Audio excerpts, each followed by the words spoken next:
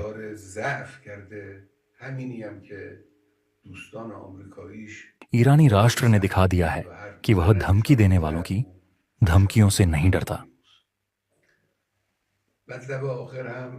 धमकियों से ईरानी राष्ट्र के व्यवहार और ईरानी राष्ट्र के विचारों पर कोई असर नहीं पड़ता।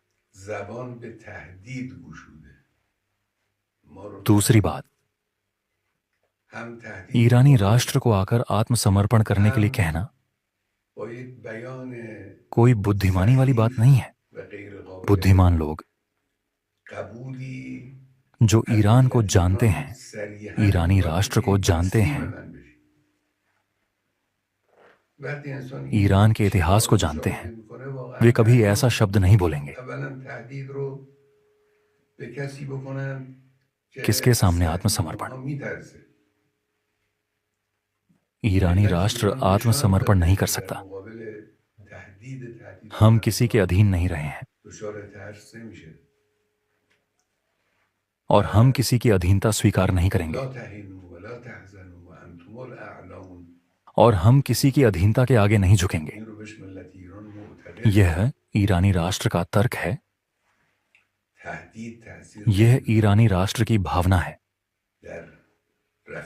और निश्चित रूप से अमेरिकी जो इस क्षेत्र की राजनीति से परिचित हैं, वे जानते हैं कि इस मामले में अमेरिका का हस्तक्षेप 100% उनके लिए हानिकारक है।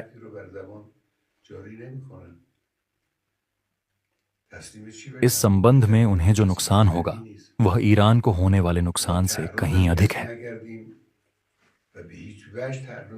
अगर अमेरिका इस क्षेत्र में सैन्य हस्तक्षेप करता है तो उसे जो नुकसान होगा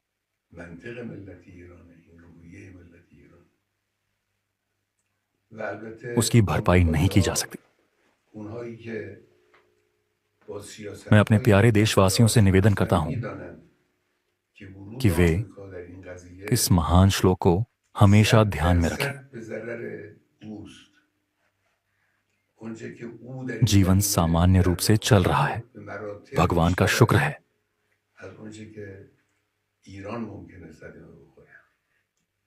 दुश्मन को यह महसूस न होने दें कि आप उससे डरते हैं, कि आप कमजोर महसूस करते हैं। अगर दुश्मन को लगता है कि आप उससे डरते हैं तो वह आपको जाने नहीं देगा। आज तक जो व्यवहार करते आए हो उसे पूरी शक्ति से जारी रखो। जो लोग सेवा के कामों के लिए जिम्मेदार हैं, जो लोगों से व्यवहार करते हैं, जो प्रचार और स्पष्टीकरण के कामों के लिए जिम्मेदार हैं, उन्हें चाहिए कि वे अपना काम पूरी शक्ति से करें और आगे बढ़ते रहें और अल्लाह सर्वशक्तिमान पर भरोसा रखें। और जीत केवल अल्लाह सर्वशक्तिमान, प्रभुत्वशाली, विवेकशील से ही है और अल्लाह सर्वशक्तिमान।